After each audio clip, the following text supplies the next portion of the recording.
Welcome to Unit 2, Lesson 8. Welcome back. I missed you. Missed you lots. Anyways, today we're going to be solving radical equations. We've been getting familiar with radicals, turning exponents that are fractions or rational exponents into radicals, back and forth. This time it is radical equations.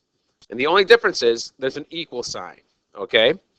And when there's an equal sign and there's a variable, we can actually solve for that variable, not just simplify, but solve. And that's where we're going today.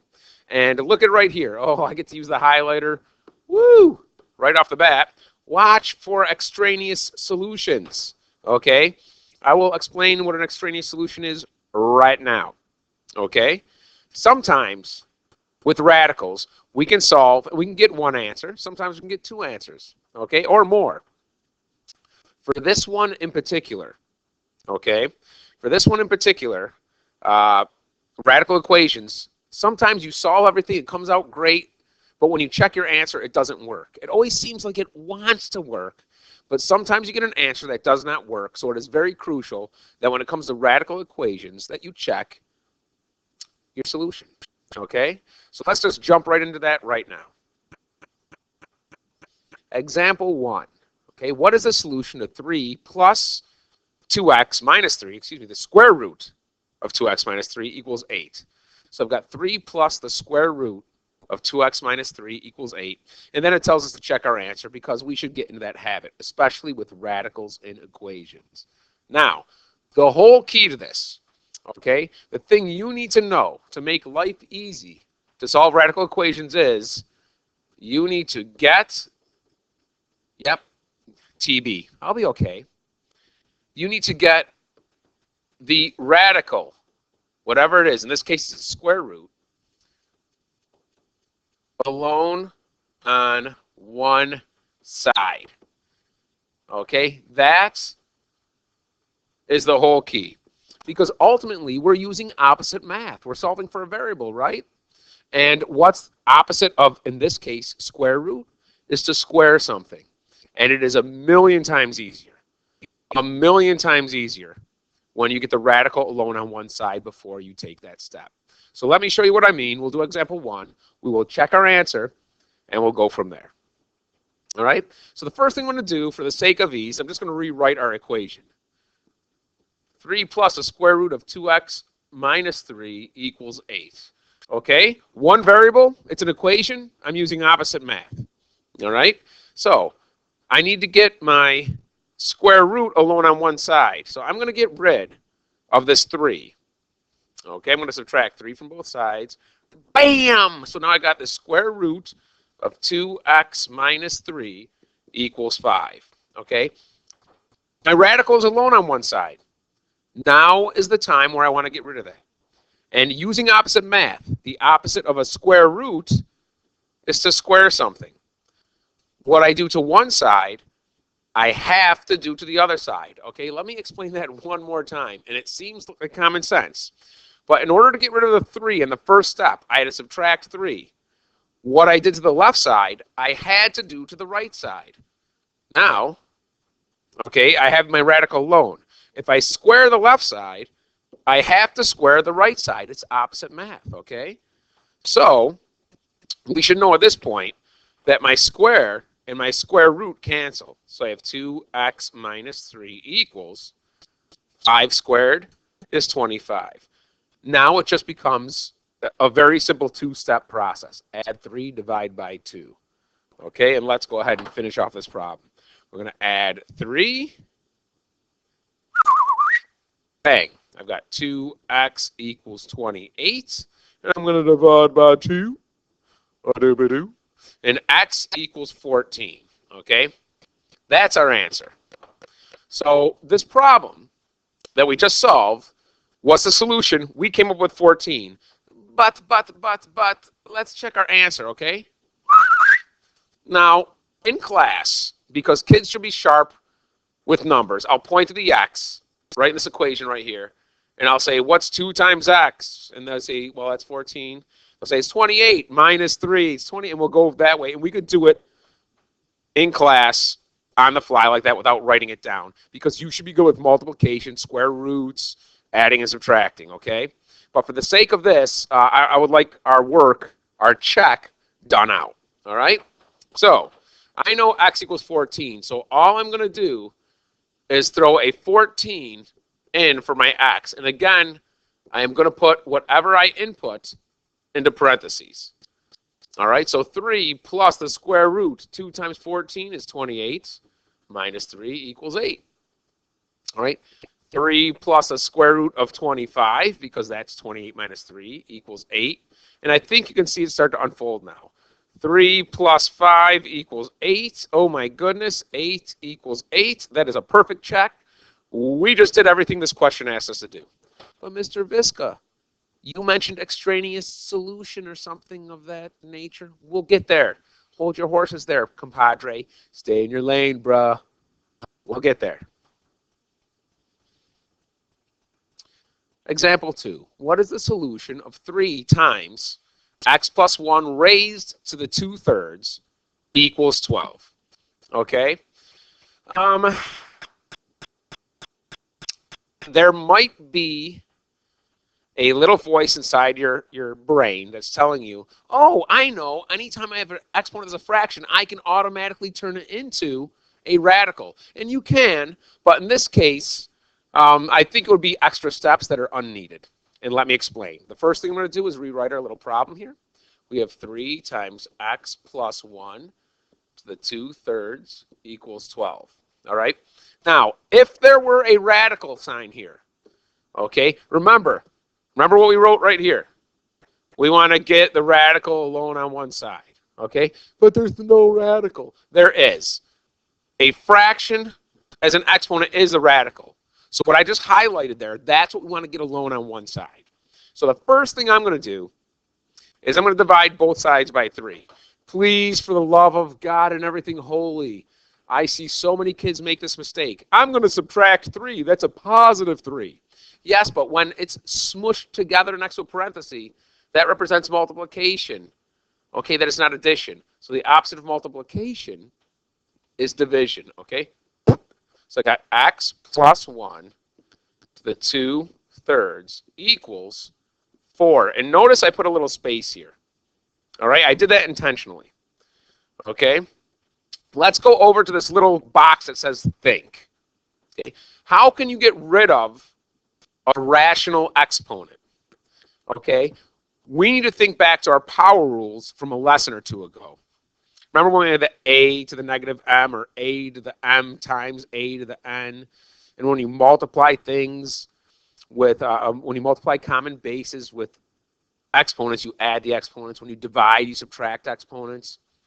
Well, how can I get rid of this 2/3 exponent here, okay? This is what I want to try and get rid of. Now, it would be easy, and you don't have to write this down. Please don't. If I had x plus 1 to the power of 1, well, anything to the power of 1 is itself.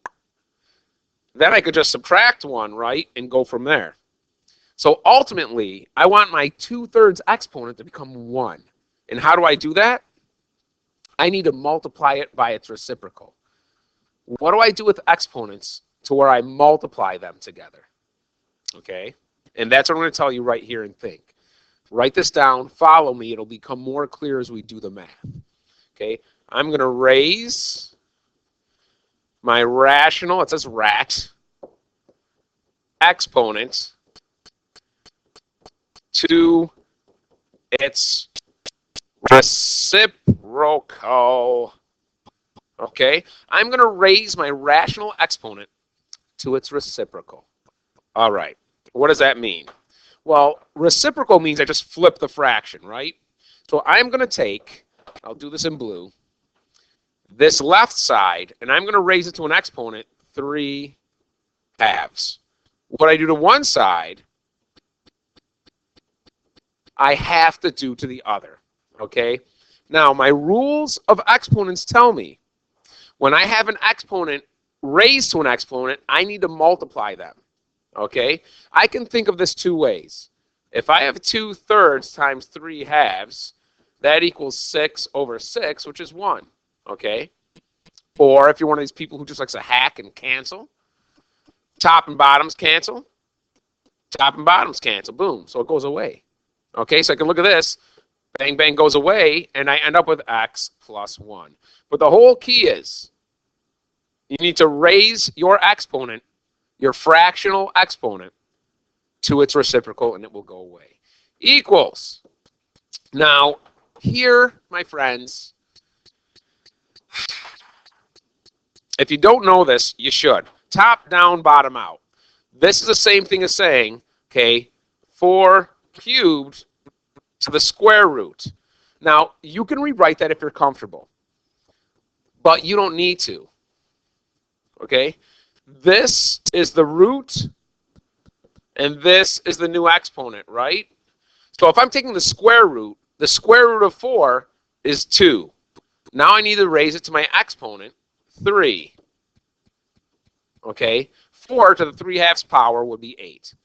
Oh, you can do either one of those first. I could have cubed 4 first, okay, and been like 64. Now I got to do the square root next, okay, and that would have been 8 anyways. So it's really whatever one makes the problem easier for you.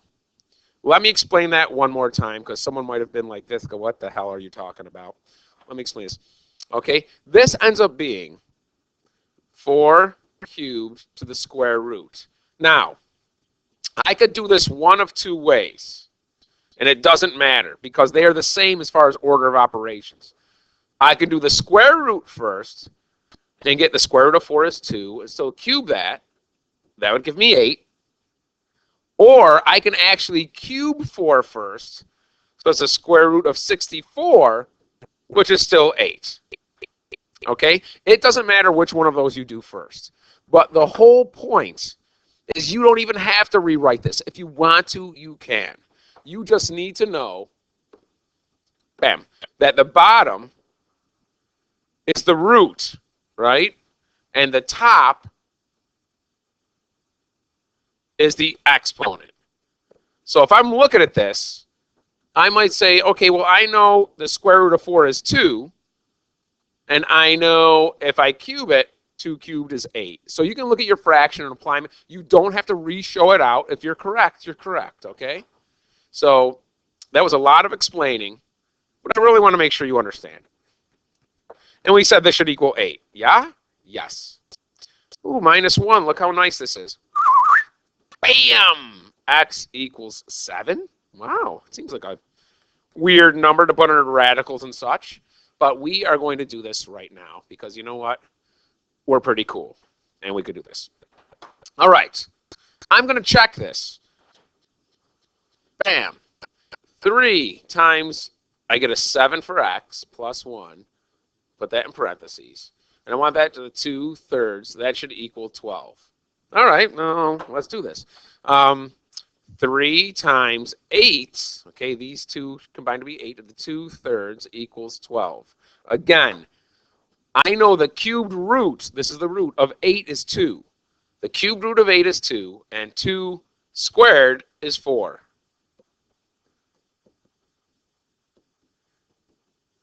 It checks, it works, it's beautiful. We spent a lot of time in this problem, but there was some really good information that I wanted to reiterate to you guys. Okay, so if you want to rewind and watch this again, it seemed like we spent a long time in it. It's worth the time to make sure you know what you're doing. Let's move forward. Oh, Lordy. Okay, what is the solution of 3 to the 5th root of x plus 1 cubed plus 1 equals 25? And let me just state that that is the 5th root. That is not 3 to the power of 5. That little 5 goes to the radical sign. Okay?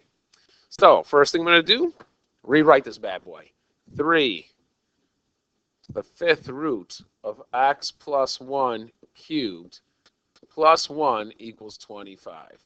So, golden rule of thumb, I'm going to get that radical alone, which means I need to subtract 1 first.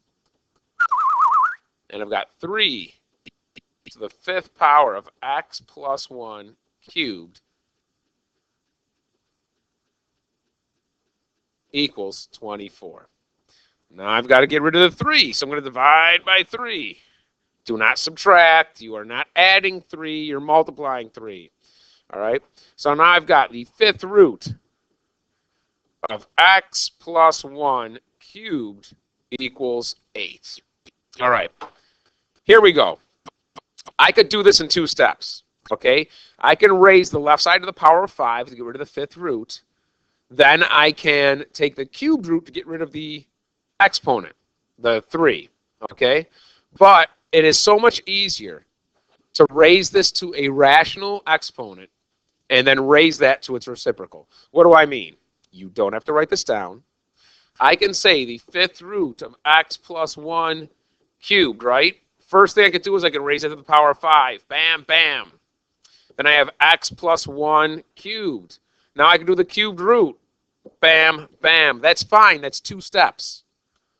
But what I'm going to do is I'm going to change that and say x plus 1 top to the 3/5. And then just raise that to the reciprocal. That's 1 step. To me, it's a lot easier.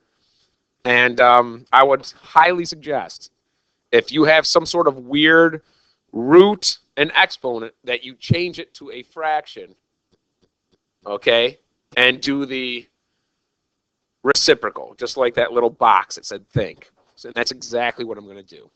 X plus 1, top down, that's the top, that's the numerator. Bottom out, this is the denominator. So it's the 3/5 equals 8. All right. Woo. Now, in order to get rid of the 3/5, I'm going to raise this to the opposite, 5/3. This cancels. What I do to one side, I have to do to the other. So now I have x plus 1 equals. Okay, let's go over this one more time. This is the root. I should do that. This is the root. I know the cubed root of 8 is 2, which means I can take 2 and raise it to the power of 5. And that's 32. Okay, so this should equal 32. If you don't trust me, you can throw this in the calculator with this exponent exactly as it is, and you'll get 32. Okay, subtract 1, and x equals 31. Bam-o! Nice! Let's check our answer. All right, I've got 3 times, okay, this is the 5th root of 31 plus 1 cubed plus 1, okay, equals 25. So I've got 3 times the cubed root. 31 plus 1 is 32. 32 cubed to the 5th root. All right? Plus 1 equals 25. Okay, I know the 5th root of 32 is 2. So what I'm saying is I'm going to do this first. The 5th root of 32 is 2. If I take 2 and then I cube it, that's 8. All right, so I've got 3 times 8 plus 1 equals 25. And that should be absolutely correct because 24 plus 1 is 25. And if I want to get fancy, I just say 25 equals 25. Bam! We are smart. Smart, smart, smart. On to the next one. Example 4. Find all the solutions to the square root of x squared minus 8x equals 3. Ooh, we're going to have an x squared and an x. I'm smelling quadratic here. We might have 2 answers. No, who cares? We can still find them. We're cool. More important, we're smart, and we can do this. Okay? There's our equation, rewriting it. The radical is already alone on one side. Thank you very much. So all we have to do is square this, okay? I'm going to take this side and square it. Bam, bam. And I'm going to take this side and square it. And I have x squared minus 8x equals, well, 3 squared is 9. All right. Whenever we have a quadratic, if we have x squared minus or plus something with an x, and then also something that does not have an x, our 9 does not have an x with it, you should get everything over to one side, set it equal to 0, and solve it. That is how we solve quadratics. We factor and solve, or I like to say booty cheek and T-bone. So let's do just that. We subtract 9 from both sides. Boom! I've got x squared minus 8x minus 9 equals 0. And I know two numbers that multiply to be negative 9 that add to be negative 8. It's negative 9 and positive 1.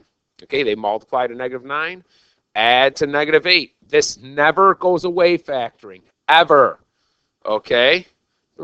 Well, what if I become older and I get a job where I don't have to factor? That's good, but they still want to see that you get your high school degree and probably some sort of college degree, and you're going to need to know how to factor to get through your math classes, okay? After that, it'll go away. But from now until that point where you start your career, it doesn't go away unless you have a career that is math heavy, in which case you'll probably get paid more money, unless you're a teacher, but we won't go there.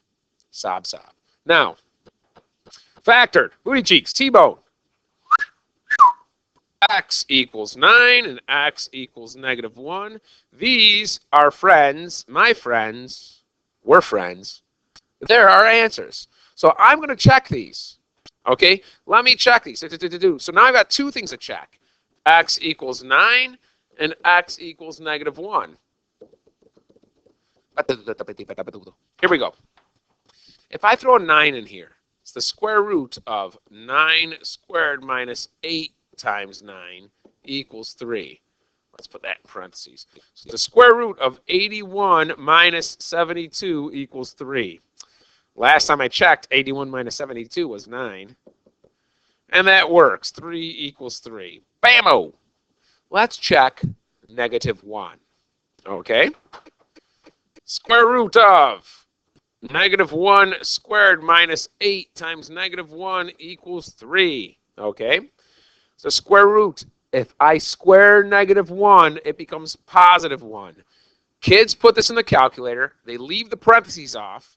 And if you leave the parentheses off, you'll get negative 1. Okay, that's why you need the parentheses there. Negative 8 times negative 1 is positive 8 equals 3. Square root of 9 was 3 last time I checked. Bam. We're good to go. Look at us. It's like we could teach this. Example 5. What is the solution of the square root of x plus 7 minus 5 equals x? Check your answer graphically. All right, I will sketch the check. Okay, I'm not going to really have us go through the calculator and check it at this point. Okay, but let's solve this algebraically. Okay, square root of x plus 7 minus 5 equals x. Need to get the radical alone, so I'm going to get rid of this 5. Add 5 to both sides. I got the square root of x plus 7 equals x plus 5. I need to square my square root. It's the opposite math, right? Bam, bam. I square the left side. I need to square the entire right side. I do not just square the x and 5 individually. This is not x squared plus 25. I need to FOIL this. Okay, so I'm going to get x plus 7 equals x squared plus 10x plus 25. That's what I get when I take x plus 5 and I multiply it times x plus 5. Okay, again, we have a quadratic. I'm going to bring everything over to the right side, set it equal to 0. Booty cheek and T-bone. Here we go. So I'm going to subtract x, subtract an x, subtract 7, subtract 7. 0 equals x squared plus 9x plus 18. Yeah. And again, factor two numbers that multiply to be 18 that add to 9, 3 and 6. And when I solve that, x equals negative 3, x equals negative 6.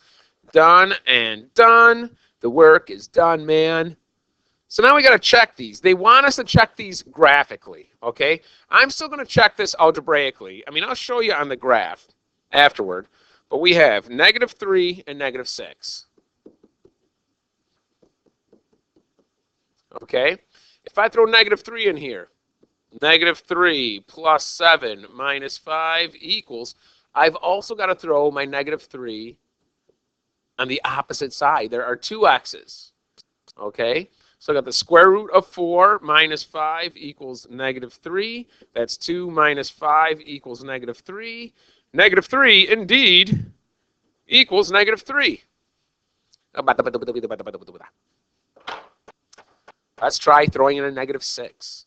The square root of negative 6 plus 7 minus 5 equals, and I got to throw an x in on this side as well, like I had to on this side. So I've got the square root of 1 minus 5 equals negative 6, and that's 1 minus 5 equals negative 6. Negative 4 does not equal negative 6. Therefore, okay, I need to go down here, and where I wrote my answers, negative 6 does not work. Bam! That is an extraneous solution, and I literally write that. Okay, negative 6 does not work. Okay, Mister, do I have to write this? I guess not. It just shows you that you know what you're doing. If you check negative 6 and it doesn't work, and you put a big X through this, that's fine. Okay, but I write, hey, it's an extraneous solution. It doesn't work. That, by definition, that's what that means. It's a solution, but it's a solution that doesn't work. It's extraneous. All right.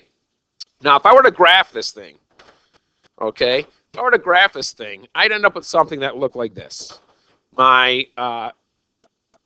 If I graph this thing, I graph this side in y1, and it would look something like this. I would start right here. Kind of look something like this. And I would graph this in y2. Okay, this would be y2. I'd put this in y1, okay? And it's where they intersect is the answer. Okay, this one would kind of look, something like this, bang. It would cross here where x is negative 3. Okay, it would not cross at negative 6. All right, it would not cross. But again, if you're going to graph it, the left side of the equation is y1. The right side of the equation is y2. Whew, we have two square roots. That means we are going to have to isolate two radicals. And we're going to have to square 2 times. So let's just get down and dirty into it. The first thing I'm going to do is I'm going to add the square root of x to both sides. All right? It's the first thing I'm going to do. Okay, because I'm going to square this one first. So I'm isolating that. So the square root of 2x plus 1 equals 1 plus radical x. Now I'm going to square both sides. Square this, and I have to FOIL this whole thing on that side. So I've got 2x plus 1, and if I FOIL this, I get 1 plus 2 radical x plus x. Trust me, that's what you get. Okay? Now I need to isolate this so I can square it. So I'm going to get rid of my 1 and my x. Bang, bang. I've got 2 square root of x equals, this goes away. I have 2x, subtract 1x. That leaves me with 1x. Now, I can divide both sides by 2 and get my radical alone and square that. Okay, then I have to square the other side. But I hate trying to square fractions and doing things of that nature. So I'm going to square both sides right now. Okay? I'm going to take this and square it, and take this and square it. I have x squared equals 4x. That is a million times easier. What I'm about to write in red, don't write. Okay? If I would have done this, okay, divide by 2, divide by 2, now I've got to square both sides. Square this, that's not, then I got to square this, and I have fractions in it. I mean, you can do it. It's just a lot more work. Okay? You can do it. It's a lot more work. I'm not going to. All right? Okay, I have an x squared. I'm going to have a quadratic. Let me get everything over to one side. So I've got x squared minus 4x equals 0. I still have to factor this, but it is not product sum. It is the greatest common factor. Each one of those terms has an x to factor out. And now I can T-bone this. Okay, this is like its own little separate cheek. X equals 0 and x equals 4. Those are both my answers. I'm going to check those. 0 and 4. Let's make sure they both work. All right? Bam! I'm going to try x equals 0 first. Square root of 2 times 0 plus 1 minus the square root of 0 equals 1. Okay, this is going to be the square root of 0 plus 1, which is 1, minus 0 equals 1. 1 minus 0, well, that equals 1. So I know x equals 0 works. Let's try 4. Okay? Square root of 2 times 4 plus 1 minus the square root of 4 equals 1. So it's the square root of 8 plus 1 is 9, minus the square root of 4 equals 1. 3 minus 2 equals 1. 1 equals 1. We are super. You didn't think I was going to get out of here without doing one word problem, did you? Did you? All right. For meteor crater in Arizona, the formula D equals 2 times the cubed root of V over 0.3 or 0.3 relates the diameter D to the rim in meters of the volume V in cubic meters. Okay. What is the volume of the crater if the diameter is 1.2 kilometers? The first thing you need to do, okay, what is the volume? I'm solving for V. V is my unknown. Okay, boom, I'm solving for V. Okay, they tell me my diameter is 1.2, so I know that's going to be my diameter. Be careful here. What I'm solving for is in meters. I'll do this in red. What I'm solving for is in meters. My diameter is in kilometers.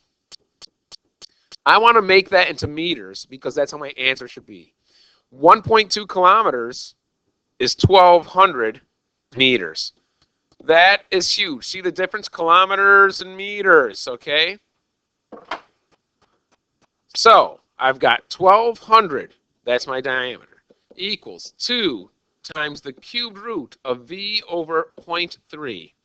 Okay, I'm going to divide both sides by 2 because I want to get my cubed root alone.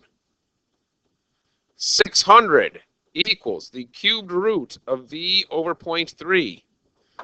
I need to cube both sides because cubed root and cubed cancel. So I now have V divided by 0.3 equals 216 million. How do I know that? I know the zeros. I'm cubing it. 6 cubed is 260. Anyways, trust me. It's good if you put it in the calculator. The last thing I need to do, if I'm dividing by 0.3, the volume, I need to multiply by 0.3. Bam-o! I'm going to multiply this times 0.3. And I believe I get 64,800,000. They wanted that volume in meters, right? Volume is always meters cubed. Volume label is always cubed. That is that. There are some homework problems that we're going to be doing that I'm not doing on this video. That's your answer. You've done some beautiful work. Now see if you could do it on your own. See ya.